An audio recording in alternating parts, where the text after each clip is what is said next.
I'm Denise. She's a non-fiction editor, and I'm Louise. She's a fiction editor. And together, We're the Editing Podcast. hello and welcome to this episode of the Editing Podcast. So this time around, we're going to be talking about accountability groups. And oh my goodness, does our Denise like an accountability group? How many are you in?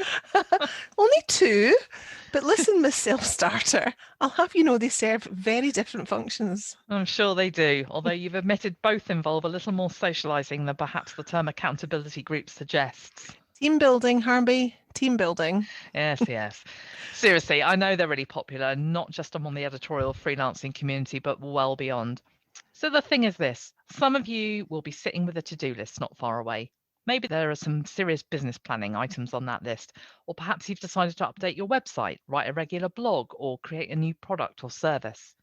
Or maybe you have a note to get to grips with Google Analytics, or attend an online networking group, or read that self-development book.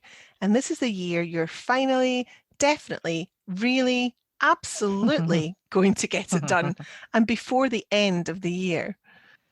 And if that sounds like you, we have a question for you. Do those plans sound suspiciously like the ones you made at the start of the year, or this time last year? Yeah, so you did the thinking, you mind mapped and brainstormed, and maybe you even got as far as writing quarterly plans and monthly goals and weekly to-do lists. And yet here you are a year later, not much further forward. And in the nicest possible way, you need a push. It's planning that hasn't got beyond the planning stage. Exactly. And this is where the accountability group comes into play. That group is full of the people who give you that push because they're the people you're going to make a promise to that those things on your list are going to get done. Now, a couple of years ago, I spoke at an event run by the Content Marketing Academy, and I shared some advice about setting up and running an accountability group. And we're going to talk through that teaching so that if you think this might work for you, you'll know how to go about it and get it right. Now, I saw Denise talk about accountability groups at the Chartered Institute of Editing and Proofreading annual conference a couple of years ago, and it was so good. I nearly joined one. That was how good it was. Even though you're a self-starter. I know. You were that great. Yeah, but not quite great enough to actually get you to join an accountability group. I was too busy self-starting and didn't get around to it. Anyway, let's go over what we're going to talk about today. So the topics are, first, how can an accountability group help you? Then, how do you set one up? And then, how many people to include in a group? And after that, we'll talk about how often an accountability group meets. And then we'll look at whether online or in-person works, because there will come a time when that's relevant. There will. I promise you there will. There will. And then we'll chat about how long a meeting should be and what tools are useful. And after that, we'll look at what you might contribute to one of those groups. And then we'll round it up by talking about the accountability bit. As opposed to the socialising bit. Exactly. Which kind of segues into what can go wrong with accountability groups. Great. So let's dig into how an accountability group might help you. A lot of editors have trouble making time for working on their business rather than in their business. And while client work does need to be prioritised because it pays the bills, there is still a balance to be had. There are equally important things we all need to be doing, whether that's working on our professional development or marketing our business. And when we work on our own, there's no one to make sure we stick to our plans. Think about how helpful it would be to know that there will be someone checking in with you to see whether you've done what you intended. Yeah, someone you can talk to, or who perhaps has done the very thing you haven't quite managed yet, or who you can help overcome a hurdle that you've conquered. Accountability groups are the ideal solution if you're feeling isolated and stuck. And they can provide you with a really safe and supportive environment where you can share your highs and lows and without judgment. Yeah, and that non-judgmental issue is crucial. I really believe that. Because while there are editing forums, many of them are huge, and sometimes there are a few voices that don't make the space feel safe. That's so true. Yeah, whereas with an accountability group, the members pledge to give each other the encouragement they need to move forward in whatever area they choose. Some people, being answerable to someone really helps them take action rather than populating their to-do lists and doing day-to-day client work at the expense of working on their business. So Denise, tell everybody about your two groups. So as I said, I'm in two. One is an editor-specific group, and there are 7 of us, and we're all advanced professional members of the Chartered Institute of Editing and Proofreading. And the purpose of this group is to provide a safe space in which to support each other on all aspects of being a professional editor. So things like goal setting, sharing skills and knowledge, continuing professional development, and running an editorial business, that kind of stuff. Yeah, exactly. And then the other group is a group of Scottish women small business owners. And we focus on similar things, but have the added benefit of being able to share experiences from different angles because our businesses are also different. That's interesting because I think it's easy to end up in an editorial bubble, whereas you've got a space where you're forced outside of that. I like it. Mm, But you know what? It got me thinking that because although I'm not a member of anything calling itself an accountability group, I do think that you provide that function for me implicitly because we talk so often about business, the stuff mhm. we do together and the stuff we do um, on our individual businesses. And so I do feel like I do have that safe space in which to bounce ideas off someone, even if I'm not calling it an accountability group. Yeah, me too. Which means I now have three accountability groups. Yeah, but yeah, absolutely. One other person can serve that function, can't they? Yeah. Mm. So let's talk about how to go about setting one of these groups up. So I recommend that you start by thinking about why you want one. What is it you need to focus on? And if you're in the early stages of starting up a new business, you might want a group with others at a similar stage so you can benefit from each other's experiences and provide mutual support. Or you might want to get together with people who do the same type of editing as you because you'll be focused on the same type of clients. Or perhaps you might want the opposite, precisely so you get fresh ideas. I think the thing that strikes me here is that there'd need to be a sense of a feeling that everybody in the group has something to bring to the table. Exactly. That's so important because otherwise it's one person giving free consultancy to everyone Mm, else. mm. And that's not what these are about. So the next thing to do is talk to people you think might be a good fit so you can explore the idea, but without obligation. Denise, what about personality and experience or location? Do you think those things matter? I think it's a good idea to have a mix of experiences and different personalities. But the most important thing, I think, is that you must feel comfortable with the idea of sharing private and possibly confidential information about your business. So, it can take time to build up to that point. Mm. So, with that in mind, ask yourself this. Do you feel like you trust them? Can you be open and honest? Do you enjoy those people's company and find their views interesting, insightful, even challenging? And are you happy to invest your time and energy in a group? I would say that you shouldn't commit unless you're sure about this, because an accountability group won't work if the people in it aren't committed. Yeah, that makes sense. Otherwise, the whole thing will just flounder, won't it? Yeah. So, let's talk numbers. How many people should be in the accountability group, do you think? Oh, well, I think between 4 and 6 is probably about right. I think any less, and you risk not getting the variety of experiences and input that you might need. Mm. But any more, and it starts to get unwieldy, and there isn't enough time in a meeting to make everyone feel that they've had a fair crack of the whip. Okay, so can I go back to something we touched on above? It's about that issue of everybody bringing something to the table, but also about the safe space. Can you just talk a little bit more about that? Yeah, sure. So an accountability group is not about being told what to do, or being critical Mm. of each other, or knowing the answer, or mentoring. So nobody is going to tell you what the next steps in your business should be. Instead, the idea is that your group members help you while you work out what they are. Gotcha. So leave the negativity, the criticism, and the superiority at the door, or don't join a group. Absolutely, yeah. I mean, constructive criticism is fine as long as it's given in a sensitive and supportive manner. What about solving problems? What if no one has the answer? I don't think that necessarily matters. I think the idea is that people feel comfortable vocalizing that problem or challenge, and sometimes just the act of talking through it makes it enough for the answer to come through or not. So really, it's like any good relationship with a partner or a friend, support and sounding board, being a good Mm, listener. you're spot on there, yeah. And to go a little further in that, the dynamics in an accountability group aren't that of a mentor and a mentee, Mm. because you're all on an equal footing and you're working together to set goals and support each other. And of course, members might have more knowledge or skills than others in a particular area, and it makes sense to draw on that, but it's not essential. Thanks. That is really useful. Um, let's talk now about how often accountability groups should meet, because I can imagine that this is an issue that might put some people off. It's easy to get into that mindset of, I haven't got time. So, what's your advice on that? It really is up to you. You don't want to be in each other's faces all the time, but equally, you don't want to leave it so long that everyone forgets what they said they'd do. So I think you have to give enough time in between your meetings to achieve your goals that you set, but not so long that they continually get put to one side. So I think it does depend on the sort of Mm. goals that you're setting for yourself in that group. Yeah, and you could end up in a situation where you're kind of having to rehash the same information over and over again if you Yeah, if it wasn't too regular. yeah, So exactly. Yeah. so the pandemic has meant people are much more in tune with chatting and meeting online, Skype, Zoom, Teams, and whatnot.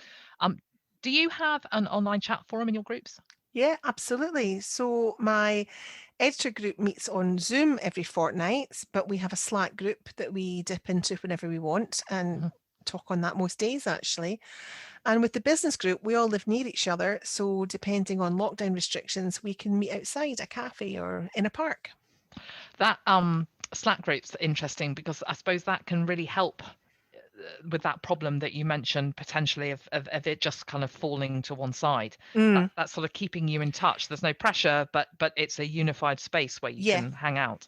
definitely. Yeah, it's really useful for that, actually, just Mm, nudging each other and just talking through things that you may have discussed in your meeting, but that you want to, go on and maybe refine a little bit mm. and ask for maybe some more feedback on something.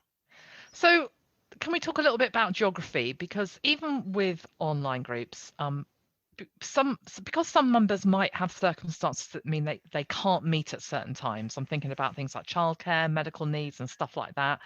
But also time zones. What do you how do you handle that? Yeah, well, my editors group has a member in Canada, so we have to work around time zones, which affects our decisions about meeting online or in person. And that was the case even before COVID came to town. Yeah. Yeah, and a couple of the members also have younger children, so there are commitments around, school drop off and pick up and things like that, and the interminable after school activities. So, there's sometimes there's a doodle poll involved to Mm, find mm. a time that suits everybody. But yeah, I think if you've got the will to do it, you can work around these things. So thinking about that idea of being location specific and non-location specific, um, can we can you tell us a little bit more about the pros and cons of each? Because the rules of engagement are changing all the time, aren't they? Yeah. It really does depend on your group's preferences and obvious things like whether you live near each other or even in the same country.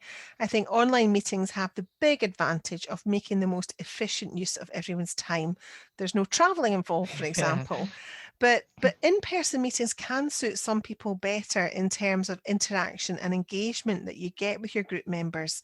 And if that's the case, to make it worthwhile, then you might want to make your meetings longer. Sometimes our in-person meetings are more like a half day thing where we know that we're going to maybe take 3 hours to discuss something in more detail.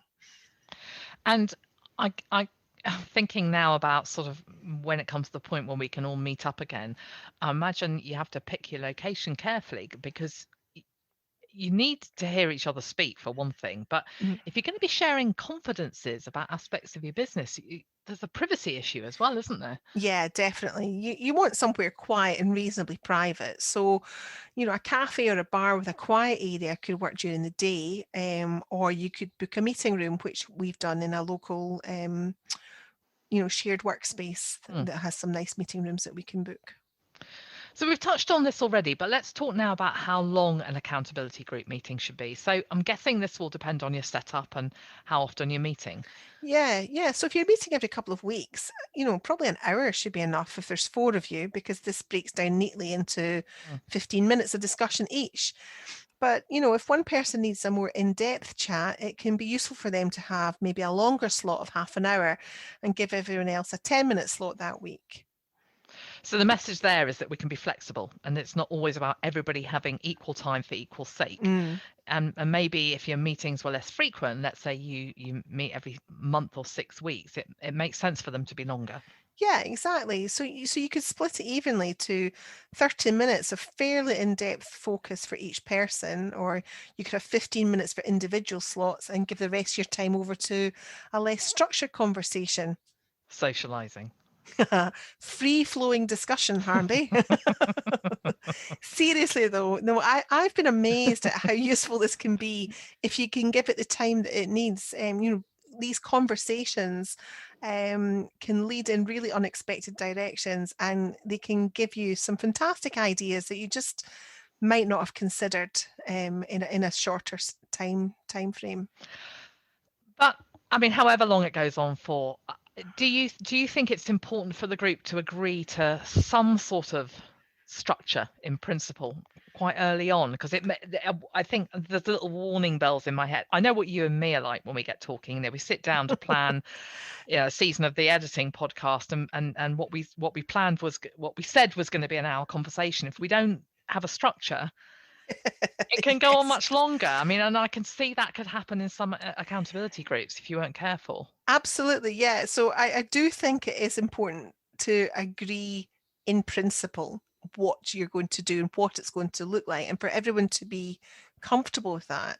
But that's not to say that you can't deviate from Mm, it. But getting everyone's broad buy-in about how it's going to work at the beginning means it does mean you're less likely to have problems. okay, I don't reckon you and me could manage that No, properly, but I would um, agree on that one. yeah, but we're not good practice. No. So how about tools? What's out there? I can imagine the obvious ones: Zoom, Skype, Teams are options for online meetings and webinars. Yeah, and I think people have become, out of necessity, much more familiar with these over this Mm, last year.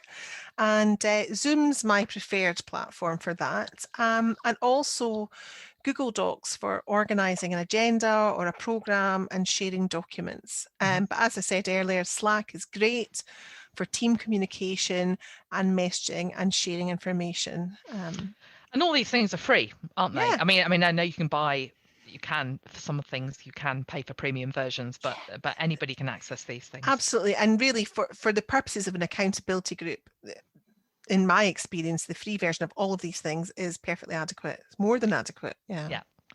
So if someone decides to set one up or join one, they might be thinking, what should I contribute? What will be expected of me? And I can imagine that some listeners might be worried that they don't have enough knowledge or enough experience, and that might hold them back. Yeah, and that's a good point. And I do think it's important, really important, to remember that you're not required to give people answers, and, Mm. and it's okay not to know something. And so therefore you shouldn't feel any pressure to give advice if you're unsure about it. In fact, you should be doing a lot of listening.